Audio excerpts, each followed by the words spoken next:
मैं ना होता तो क्या होता।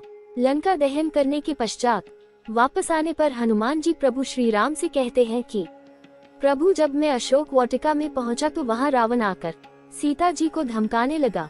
सीता माता तिनके की ओट कर कहती है कि दुष्ट, तू धोखे से मुझे हर लाया है, तुझे लाज नहीं आती। सीता माता के कठोर वचन सुनकर रावण तलवार लेकर उन्हें मारने दौड़ा कि या तो मेरी बात मान लो, नहीं मैं तुम्हें काट दूंगा।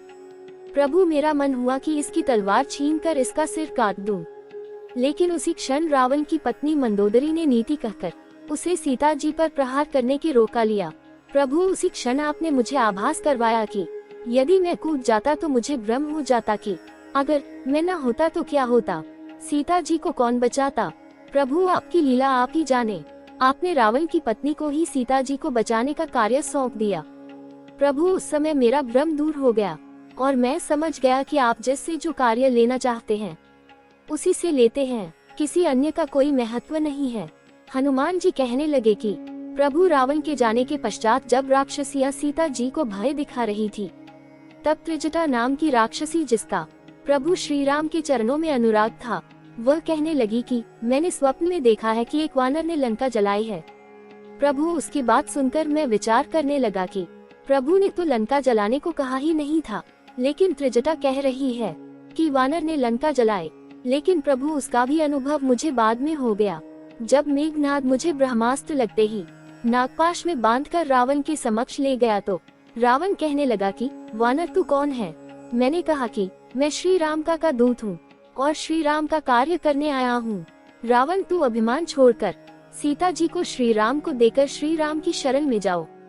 इतना सुनते ही रावण के आदेश पर राक्षस मुझे मारने दौड़े।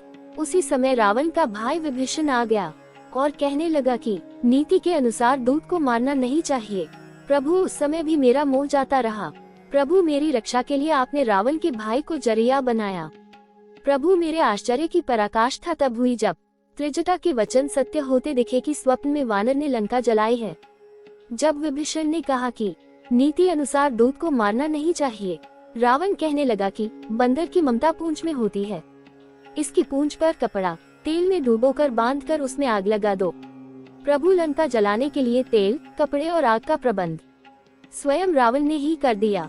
प्रभु, आप तो रावण जैसे दुष्ट राक्षस से भी अपना कार्य करवा लेते हो, तो मुझ वानर ने कोई कार्य कर दिया तो कौन सी बड़ी बात है।